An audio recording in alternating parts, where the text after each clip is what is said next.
बेपनाह मोहब्बत भाग 29। हेलो दोस्तों, कैसे हो आप सभी। उम्मीद करती हूँ कि सभी लोग अच्छे होंगे फ्रेंड्स। तो पिछले भाग में हमने पढ़ा कि डॉक्टर बाहर आए, ये लीजिए ये दवाइयाँ और इंजेक्शन जल्दी लेकर आइए, पेशेंट की हालत बहुत ख़राब है। अब आगे बचना बहुत मुश्किल है। ये आप क्या कह रहे हैं?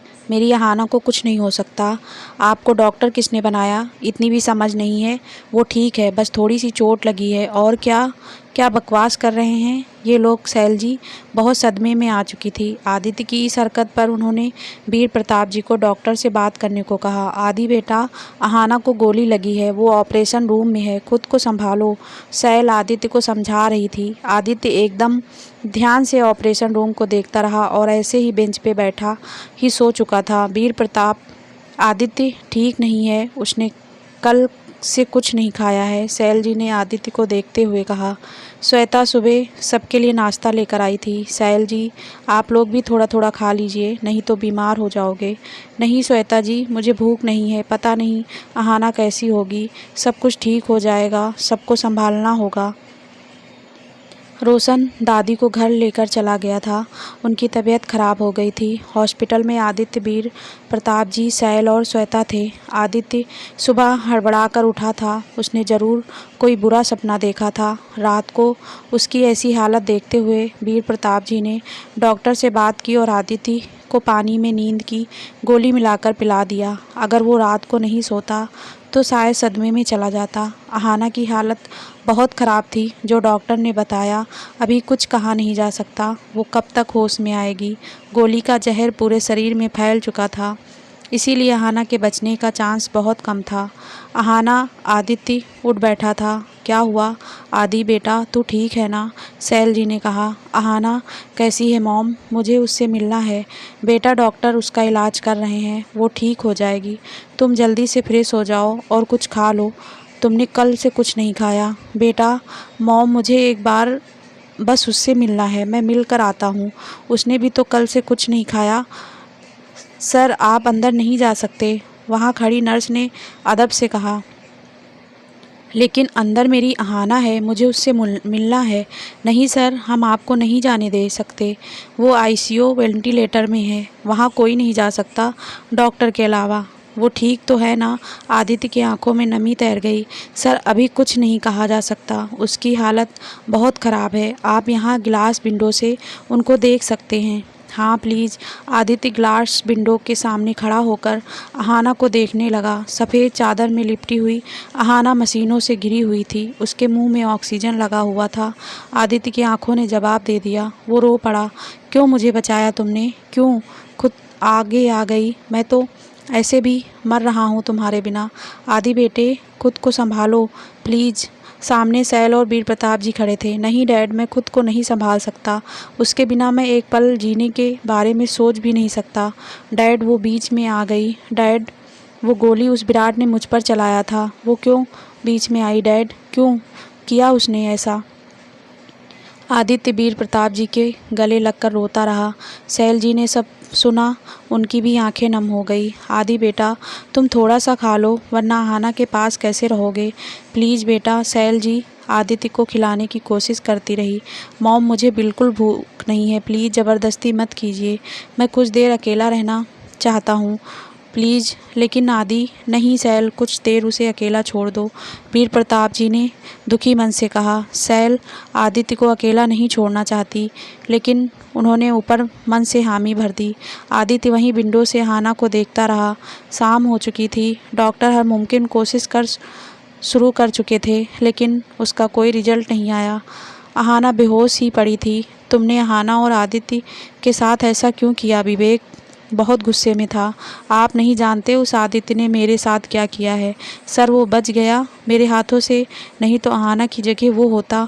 अहाना को समझाया था मैंने, उस आदित्य को छोड़ दो, मुझसे शादी कर लो। नहीं, उसके खातिर मरने को तैयार हो गई। अब देखिएगा वो मर जाएगी और ये आदित्य सिंघानिया दूसरी शादी कर लेगा। वो अहाना से नहीं उसकी खूबसूरती से प्यार करता है। विराट ने गुस्से में दांत पीसते हुए कहा, तुम अहाना को पाना चाहते थे, यही ना? लेकिन वो तुमसे नहीं आदित्य से प्यार करती थी। विवेक ने कहा, हाँ पहली नज़र में पसंद आई थी, लेकिन उसने मुझे मना किया।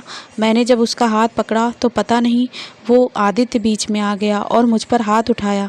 फिर जब भी उससे मेरा सामना होता वो मुझे नीचा दिखाता, इसीलिए मैं बदला लेना चाहता था उससे। अब ले लिया ना बदला। वो ज़िंदगी और मौत के बीच झूल रही है। तुमने बहुत बड़ा बदला लिया है और तुम्हें तो अब भगवान भी नहीं बचा सकता। आदित्य मेरा भाई जैसा है, सगे भाई से भी ज़्यादा, लेकिन तुमने उसे बहुत तकलीफ़ दी है। अब तुम बच नहीं सकते। माँ जी, थोड़ा सा सूप पी लीजिए, अहाना ठीक हो जाएगी। ऐसे उपवास रखकर आपकी तबीयत बिगड़ जाएगी। शर्मिला ने सूप का कटोरा रखते हुए कहा, नहीं बहू, अब मुझ में ताकत नहीं बची है रोने की। प्लीज़ ये सूप ले जाओ। अहाना मेरे लिए हमेशा सूप बनाती थी। अगर इसे देखूंगी तो रो पड़ूंगी। बार बार ज़बरदस्ती खाना खिलाती थी।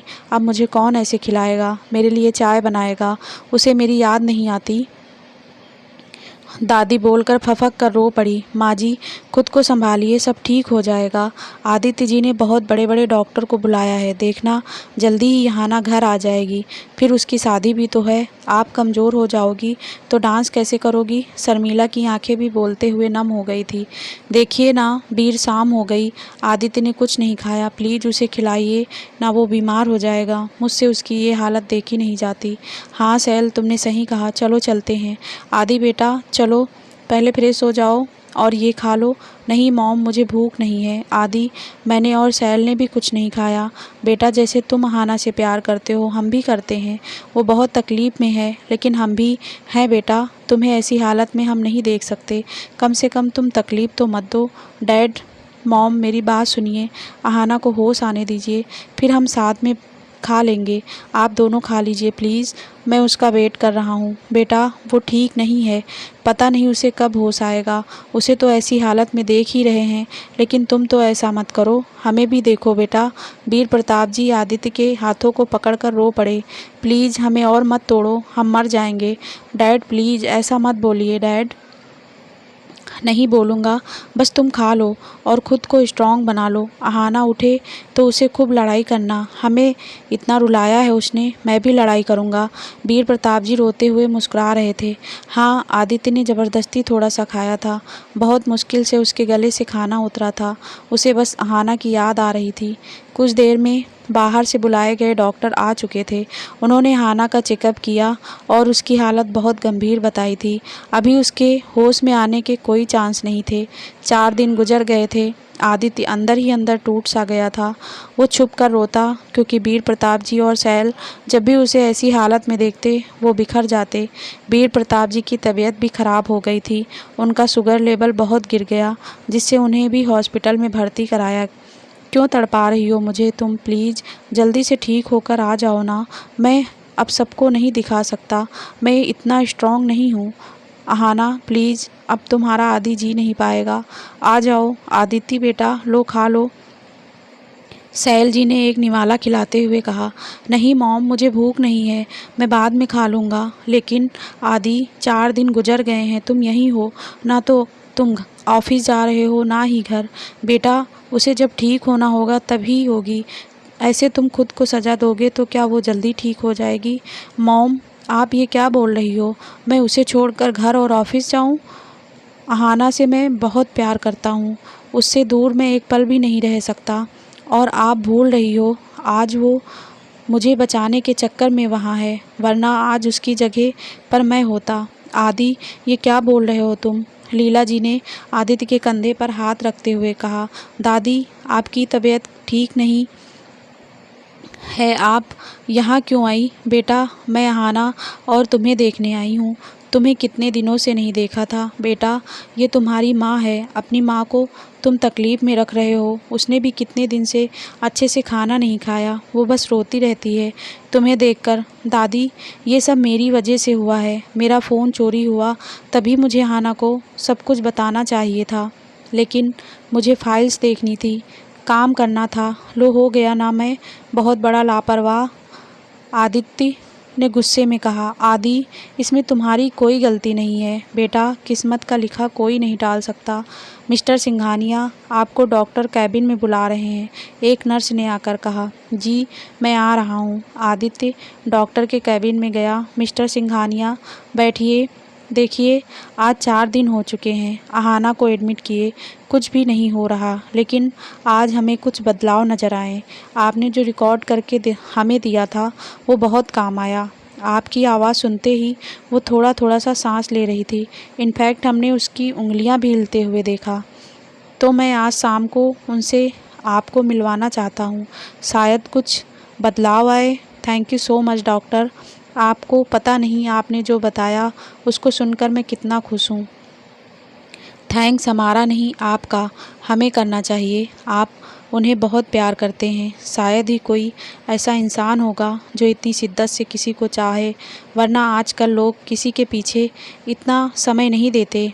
आदित्य के चेहरे पर मुस्कान आ गई थी। वो मुस्कुराता हुआ बाहर निकला। सभी बाहर आदित्य का ही इंतज़ार कर रहे थे। जैसे ही उन्होंने उसे मुस्कुराता हुआ देखा, सब पूछने लगे, आज शाम को मैं अहाना से मिलने वाला हूँ। दादी, उसने मेरी आवाज़ सुनकर रिएक्ट किया।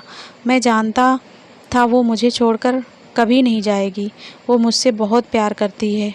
हाँ बेटा, कुछ दिनों में तुम्हारी शादी भी है, वो जल्दी से ठीक हो जाए फिर हम सब मिलकर डांस करेंगे तुम्हारी शादी में। आदित्य शाम होने का इंतज़ार करने लगा। देखते देखते शाम के 6 बज चुके थे। डॉक्टर आदित्य को लेकर आईसीयू में गए। अहाना को वेंटिलेटर से हटा दिया गया था क्योंकि वो सांस लेने लगी थी। आज 7 दिनों के बाद आदित्य अहाना को सामने से देख रहा था। डॉक्टर आदित्य को छोड़कर बाहर निकल गए। आदित्य बस अहाना को ही देखता रहा। उसका मन कर रहा था उसे गले लगा ले, उसके सिर को चूम ले, उसके हाथों में अपना हाथ ले, लेकिन उसके पेट में बड़ा सा बैंडेज लगा हुआ था, हाथों में स्लाइन और माथे पर चोट जो कि गोली लगने के बाद गिरने से लगी थी। आदित्य वहीं रखे चेयर पर बैठ गया। जान, मुझसे बात करो ना प्लीज़, मैं तुम्हारी आवाज़ सुनने को तरस गया हूँ। कुछ भी अच्छा नहीं लगता अब मुझे तुम्हें देखे बिना, मेरा एक दिन नहीं कटता। मैं बहुत बुरा हूँ ना, तुम्हें छोटी छोटी बातों पर डांटा करता हूँ, लेकिन देखो अब तुम्हारे बिना रोज़ रोता हूँ। तुमसे बातें करनी है, मुझे तुम्हें डांटना है। तुम मुझसे इतने दिनों तक नाराज़ नहीं रह सकती ना। आदित्य ने अहाना के गालों को छुआ।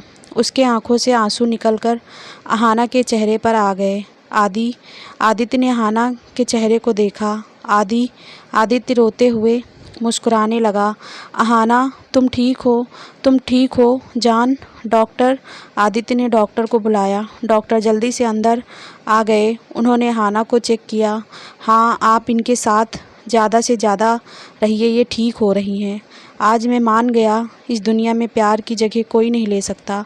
भगवान ने प्यार जैसा शब्द यूं ही नहीं बनाया। वेल डन मिस्टर सिंघानिया, आपकी अहाना ठीक है। बहुत जल्द वो आपसे बात कर सकेगी।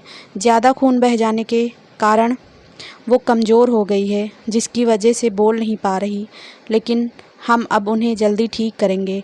सब लोग बहुत खुश थे। सभी दूर से ही अहाना को देख रहे थे। अब हॉस्पिटल में बस आदित्य ही रुका था, बाकी के लोग जा चुके थे। आदित्य उसे वहीं चेयर पर बैठाकर कहानियाँ सुनाता, कभी कभी जोक्स और कुछ शायरियाँ भी। अहाना आंखें बंद करके ही मुस्कुरा दिया करती। आदित्य बस इतने में ही खुश हो जाया करता। रात को उसके बिस्तर पे ही सिर रखकर सो जाता। 1 हफ्ते गुजर चुके थे। पूरे हॉस्पिटल में सभी उनके प्यार की दाग देते। डॉक्टर भी बहुत खुश थे। आदित्य बैठकर अहाना के सिर पर ऑयल मॉलिश कर रहा था। तभी अहाना चौंक कर उठ बैठी। आदित्य ने जब देखा, क्या हुआ जान? अहाना ने उसे ज़ोर से गले लगा लिया। अहाना के मुंह से बस आदि ही निकला था। वो आदित्य को बहुत ज़ोर से गले लगाकर बैठी हुई थी। आदित्य के आँखों से आंसू निकल आए थे। उसने भी उसे ज़ोर से गले लगाया। डॉक्टर आ चुके थे। अहाना, आप लेटिए, आपके पेट में दर्द हो सकता है या टाँके टूट सकते हैं। अहाना, तुम लेट जाओ।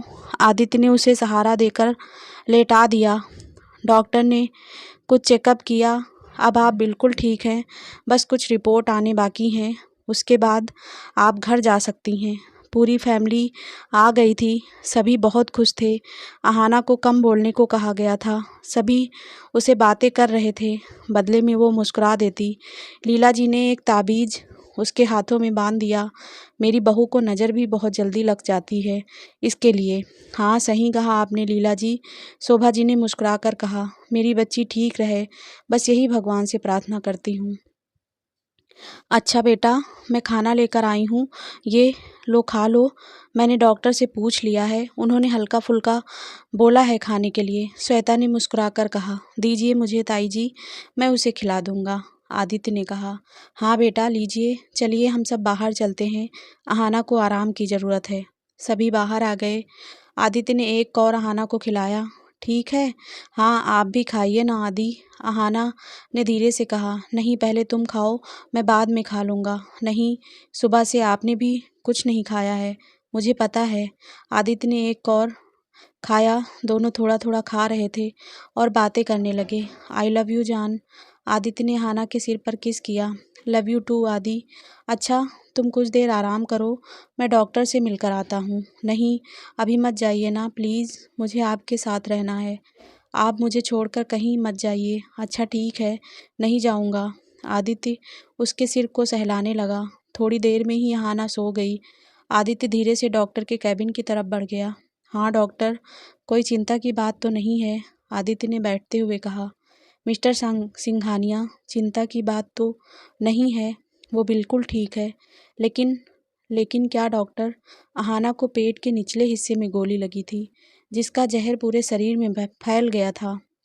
वो अभी तो ठीक है, लेकिन उनके माँ बनने के चांसेस बहुत कम हैं। आई मीन, गोली कुछ हद तक उनके यूट्रस को छू गई थी, जिसकी वजह से शायद वो माँ ना बन सके। बहुत कम चांसेस हैं, जिसमें खतरा भी है। आदित्य को जोर का धक्का लगा। वो चुप हो गया, जैसे उसके आंखों के सामने अंधेरा छा गया। डोंट वरी मिस्टर सिंघानिया, आपकी शादी होने वाली है, इसीलिए मैंने आपको किसी अंधेरे में नहीं रखा। आगे आप खुद सोच लीजिए।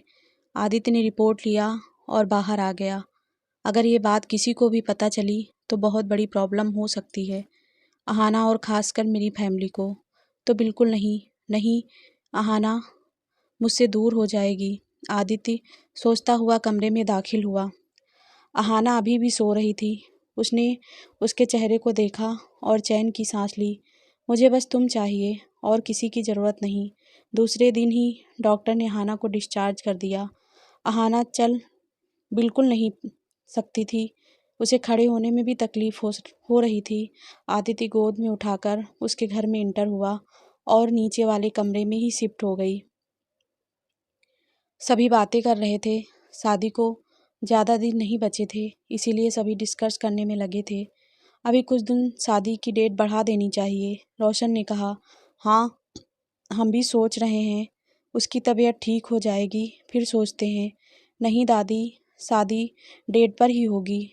रही बात अहाना की, तो मैं हूँ ना, सब कुछ संभाल लूँगा।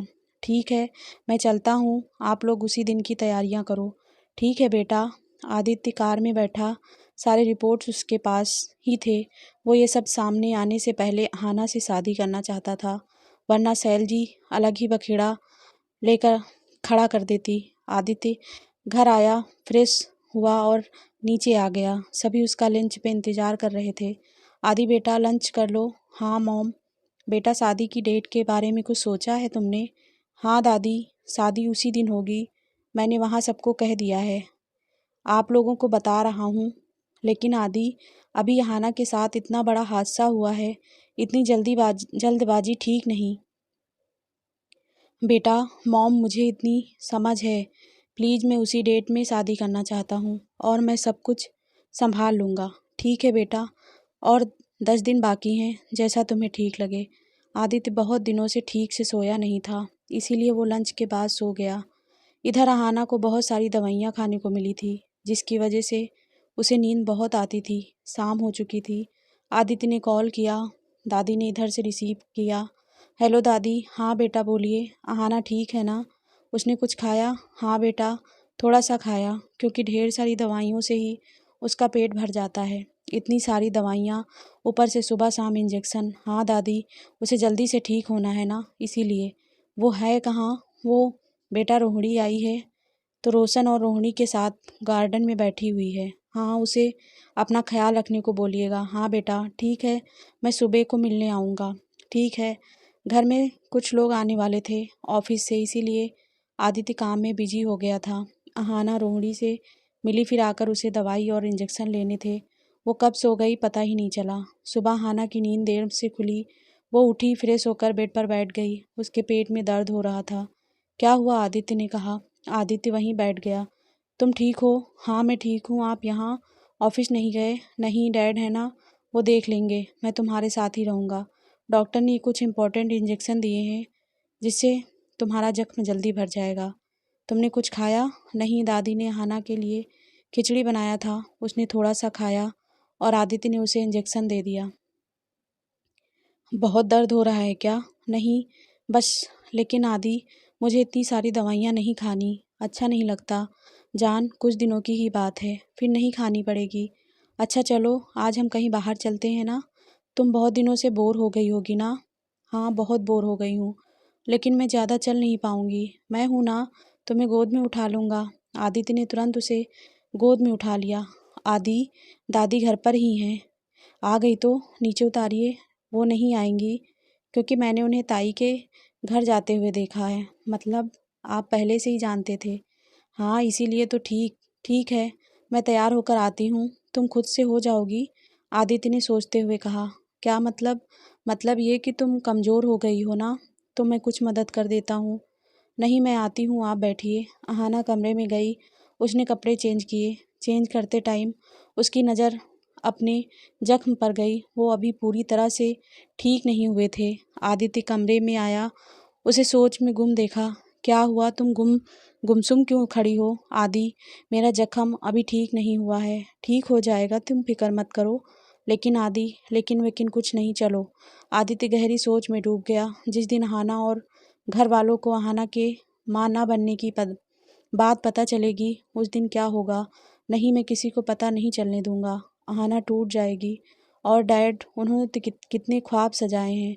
ना चाहते हुए भी आदित्य की आंखें नम हो गई। क्या हुआ आदि? अहाना गौर से आदित्य को ही देख रही थी। कुछ नहीं, तुम चलो। अहाना को कुछ अजीब लगा। कोई तो बात है, आदित्य मुझसे छुपा रहे हैं। आदित्य ने हाना के लिए दरवाज़ा खोला, उसे आराम से बिठाया और खुद भी आकर ड्राइविंग सीट पर बैठ गया। कहाँ चले? गोलगप्पे खाने, अहाना ने मुस्कुरा कर कहा। ओए, क्या गोलगप्पे खाने? मतलब कुछ भी, अभी तुम ठीक नहीं हुई हो और गोलगप्पे खाने, वो भी चटपटा। हाँ, तो मैंने बहुत दिनों से नहीं खाया, मुझे याद भी नहीं, अहाना ने सामने देखते हुए कहा। अच्छा, मुझे याद है, सगाई के कुछ दिन पहले ही हमने साथ में खाया था, तुम भूल गई? तो मुझे कैसे याद रहेगा आदि, मैं तो एक हफ्ते से बेहोश थी। आदित्य बस अहाना को देखता रहा। क्या हुआ आदि? तुम यहीं बैठो, मैं ऑर्डर देकर आता हूँ। हाँ, वो वहाँ बहुत सी लड़कियाँ गोलगप्पे खा रही थी। आदित्य जब ऑर्डर दे रहा था, वो आदित्य के बारे में ही बातें करने लगी। अहाना बस उन्हें ही देखती जा रही थी। ये छिपकलियाँ आदि को देखकर क्या बातें कर रही हैं? कहीं ये उन्हें लाइन तो नहीं मार रही थी? अहाना गाड़ी से उतर गई और स्टॉल के पास पहुंची। यहाँ क्या कर रही हो? कार में बैठने को कहा था ना। ये आपको देख रही थी, इसीलिए मुझे जलन होने लगी और मैं यहाँ आ गई। क्या? हाँ ठीक है, चलो, मैं इन्हें नहीं देख रहा हूँ, तुम ही काफ़ी हो। दोनों आकर कार में बैठ गए। ये लो खाओ। अहाना ने पहला खाया, उसे बहुत अच्छा लगा। 4-5 खाने के बाद आदित्य ने छोड़ दिया। क्या हुआ? और खिलाइए। क्या और खिलाइए? मतलब मैं नहीं खाऊं? लेकिन अभी प्लेट में बहुत सारे हैं। अहाना ने आदित्य को देखा। बस, तुम्हारी तबीयत खराब हो जाएगी। आदित्य ने अहाना को सामने सारे खा लिया। अहाना बस उसे देखती रही। क्या हुआ? कुछ नहीं। फिर मुझे ऐसे क्यों देख रही हो? देख रही हूँ, आप बच्चे बन गए हो। लगता है जब हमारा बच्चा होगा ना, तो मुझे 2 बच्चों को संभालना होगा। आदित्य ने जैसे ही सुना, उसका चेहरा उतर गया। अभी हमारे बच्चे कहाँ होंगे? पहले तुम पूरी तरह से ठीक हो जाओ। आदित्य ने फीकी मुस्कान से कहा। मैं ठीक हो जाऊंगी आदि, जल्दी ही। आप हो ना मेरे साथ? ठीक है, घर चलते हैं। हाँ, दोनों घर आ गए। अहाना ने कपड़े चेंज किए। उसे चेंज करने में दिक्कत हो रही थी। आदित्य ने बिना देखे उसकी मदद की। अब ठीक है? हाँ, पता नहीं अहाना को आदित्य का बिहेवियर बदला बदला सा लगने लगा था। शादी को 5 दिन बाकी थे। सारे कार्ड बच चुके थे। अब जल्दी ही रस्में शुरू होने वाली थी। दोनों मिलते लेकिन कुछ ऐसा हो जाता जिससे आदि दुखी हो जाता। अहाना सोचती रहती लेकिन उसे कुछ समझ नहीं आ रहा था। अहाना के जख्म बहुत हद तक भर चुके थे। वो ठीक हो रही थी। घर में कुल देवता पूजन ये सब शुरू हो चुका था। सभी बेहद खुश थे। वहीं आदित्य अब खोया खोया सा रहने लगा था। सभी जगह अहाना और आदित्य की शादी के कार्ड बच चुके थे। भगवान गणेश के मंदिर में भी दोनों के कार्ड्स उनके चरणों में समर्पित कर दिए गए थे। भगवान से सभी ने बिना बाधा के शादी संपन्न हो यही कामना की थी। दोनों परिवार में खुशी का माहौल छाया हुआ था। श्वेता, पूरे घर में सफाई का काम हो गया ना? धनराज जी ने कहा। हाँ, सब कुछ हो गया। बस लाइटें और फूलों की लड़ियाँ लगानी रह गई। वो आप देख लीजिए। हाँ, मैं देख लेता हूँ। उधर मेहमान भी आ गए हैं, उनके चाय नाश्ते का प्रबंध करो भाई। जी, मैं जाती हूँ। अहाना कमरे में बैठी हुई थी। वो बहुत खुश थी। अब कुछ दिन और फिर उनके साथ हमेशा रहूँगी। क्या सोच रही हो दी? अवनी ने कमरे में घुसते हुए कहा। ओह, तुम आ गई? अहाना अवनी से गले लग गई। हाँ, तो आऊँगी कैसे नहीं। मेरे जीजू ने इतने प्यार से मुझे बुलाया है। क्या मतलब? जीजू ने बुलाया है और मैंने नहीं बुलाया? बुलाया ना आपने, लेकिन जीजू की बात ही कुछ और है। अच्छा मोटी, आपने फिर मुझे मोटी कहा? क्या गलत बोल दिया? तू है तभी तो कहा। अच्छा, मैं फ्रेश हो जाती हूँ, बहुत थक गई हूँ। अवनी ने बैग रखते हुए कहा। मतलब तुम मेरा ही दिमाग खराब करोगी? हाँ, तो फिर आप मुझे छोड़कर चली जाओगी ना? अवनी ने इमोशनल होकर कहा। इसीलिए आपके साथ इसी कमरे में रहूँगी। हाँ दी, आप मुझसे मिलने ज़रूर आना प्लीज़। हाँ, और तुम मुझसे भी? हाँ, ज़रूर आऊँगी। दोनों की आंखों में खुशी के आंसू झिलमिला गए। अच्छा, अभी ही रो लोगी तो विदाई के समय क्या करोगी? उस समय के लिए भी कुछ बचा कर रखो, दादी ने मुस्कुरा कर कहा। अहाना, चलो बेटा, ये साड़ी पहन लो। हमें मंदिर जाना है पूजा के लिए। वहाँ आदित्य जी की फैमिली भी आने वाली है। जी दादी, मैं आती हूँ। अहाना ने वो साड़ी पहनी। दादी ने कुछ ज्वेलरी भी पहनने के लिए दिए थे। अहाना तैयार होकर आ गई थी। दादी ने उसके कान के पीछे काला टीका लगाकर उसकी नज़र उतारी। अब चलो। सभी मंदिर के लिए निकल गए। सिंघानिया फैमिली वहाँ पहले से पहुँच चुकी थी। आदित्य बाहर खड़ा होकर अहाना और बाकी लोगों का इंतजार कर रहा था। सभी पहुँच गए। सभी गाड़ी से उतरे और मंदिर जाने लगे, लेकिन अहाना नहीं उतरी थी। आदित्य उसे इधर उधर ढूंढ रहा था। हाय जीजू, अवनी ने कहा। हाय अवनी, कैसी हो? मैं ठीक हूँ, आप? मैं भी ओके, बाय। ये अभी तक नहीं आई, कहाँ गई? किसे ढूंढ रहे हैं आप? तुम्हें ही ढूंढ रहा हूँ। तुम हमेशा मेरी जान क्यों निकालने पे तुली रहती हो? आदित्य ने उसके हाथ थामते हुए कहा। मैंने कहाँ कुछ किया? मैं तो उधर से आ रही हूँ और आप आगे देख रहे हो। मैं सबसे पहले तुम्हें देखना चाहता हूँ। मैं भी, लेकिन आपको क्या लगा मैं कहीं भाग जाऊंगी आपको छोड़कर? चुप, अगली बार कभी भी ऐसा मत बोलना। तुम्हारा और मेरा 7 जन्मों तक का साथ है, यूं ही तुम्हें नहीं जाने दूंगा। अच्छा ठीक है, अब चलिए, सब इंतजार कर रहे हैं। देवर जी, अनु ने सामने देखते हुए कहा। फिलहाल पूजा कीजिए। ओह सॉरी भाभी, चलो चलते हैं। चलिए देवरानी जी। जी भाभी। तीनों चले गए। अहाना और आदित्य मंदिर परिसर में पहुंचे। मंदिर को बहुत अच्छे तरीके से सजाया गया था। वहां कामनी और ऐश्वर्या भी आई थी, क्योंकि अभी तक सैल को उनकी असलियत नहीं पता चली, इसीलिए उन्होंने उन्हें बुलाया था। आइए आप दोनों यहाँ बैठिए। गुरुजी ने अपने सामने वाले आसन पर दोनों को बिठाया। गुरुजी दोनों की रक्षा और सुख शांति के लिए ये पूजा कर रहे थे। उन्होंने ये सुझाव दिया था। ऊपर से इतनी बड़ी घटना हो चुकी थी। अब सब लोग सुख शांति चाहते थे। गुरुजी की भविष्यवाणी सही निकली थी। आदित्य पर आने वाले संकट को अहाना ने खुद पर ले लिया था। गुरुजी अहाना और आदित्य से बहुत खुश थे। भगवान आप दोनों की जोड़ी सदा बनाए रखे। दूधो नहाओ, पूतो फलो। बेटी, आपके आंगन में जल्दी ही बाल गोपाल आएंगे। उन्होंने पूजा आरंभ किया। आइए कामनी जी, ऐश्वर्या, यहाँ बैठो। वो दोनों पीछे बैठ गए। अरे शर्मिला, ये कैसी ड्रेस पहना है? इसने नीचे बैठेगी तो फट नहीं जाएगी? श्वेता ने ऐश्वर्या को देखकर हंसते हुए कहा, पता नहीं दीदी, अब ये तो इसे ही पता होगा। छोड़िए, हमें क्या। ऐश्वर्या का ध्यान बस आदित्य और अहाना पर ही था।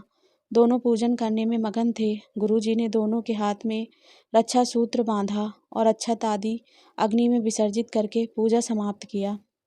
लीजिए बेटा, वहाँ मंदिर में आरती दिखाइए और भगवान से प्रार्थना कीजिए, भगवान सदा खुश रखे। आदित्य और अहाना भगवान के पास गए। उन दोनों ने आरती दिखाया और भगवान से प्रार्थना करने लगे। आदित्य बस भगवान से अहाना की खुशी और जिससे घर वाले खुश रहें वही मांगा था, और अहाना बस आदित्य का साथ मांग रही थी। वो साथ हैं तो सब कुछ है। तभी एक फूल भगवान के हाथों से सीधा अहाना के आंचल में गिरा। आदित्य और अहाना के चेहरे पर मुस्कान आ गई। आदित्य ने सब कुछ अब भगवान पर ही छोड़ दिया था। अहाना सबको आरती देने लगी। तभी आदित्य की नज़र ऐश्वर्या पर पड़ी। वो गुस्से से आग बबूला हो गया। तुम यहाँ? सैल जी भी सामने खड़ी थी। क्या हुआ आदि? मॉम, आपने इसे बुलाया है? हाँ। क्यों, क्या हुआ? आपको नहीं पता अहाना के साथ जो हादसा हुआ इसकी जिम्मेदार ये भी है। आदित्य ने सारी बात सैल जी को बता दी। क्या तुमने मेरे बेटे को मुझसे छीनने की कोशिश की है? सैल जी गुस्से में थी। ऐश्वर्या जाने लगी। रुको, पहले मेरे सवालों का जवाब दो। तुमने ऐसा क्यों किया? अगर मेरे बेटे या बहू को कुछ हो जाता तो? बोलो। बस कीजिए सैल जी, बहुत हुई नौटंकी। आपके घर में रिवाज है क्या दिल तोड़ने का? बोलिए। कामनी चिढ़कर बोल रही थी। मतलब क्या है आपका? सैल जी ने गुस्से में कहा। मतलब ये है कि आपके ससुर ने मुझे अपने बेटे के लिए चुना, और जब मैं वीर को चाहने लगी तो वो आपसे प्यार करता था। फिर मेरा रिश्ता भी टूट गया। फिर मैं चुप रही। उसके बाद आपने मेरी बेटी को अपने बेटे के लिए चुना, और वो भी अहाना से प्यार करता था। ये रिश्ता भी टूट गया। मतलब हम लोग क्या हैं आप लोगों की नज़र में? तुम गलतफहमी की शिकार हुई हो कामनी, वीर प्रताप जी ने कहा। मैंने तो कभी नहीं कहा था कि मुझे तुमसे शादी करनी है, या फिर मेरे बेटे ने भी कभी नहीं कहा उसे ऐश्वर्या से शादी करनी है। अब तुम लोग खुद में गलतफहमी पालोगी तो इसमें क्या हम क्या करें? और रही बात मेरी बहू को नुकसान पहुंचाने की, तो मैं तुम्हें लड़की समझकर माफ़ कर रहा हूँ, वरना मुझसे बुरा कोई नहीं होता। समझ गई ना? और हाँ, अच्छा होगा हमारे परिवार से दूर रहो। वो दोनों वहाँ से चली गई।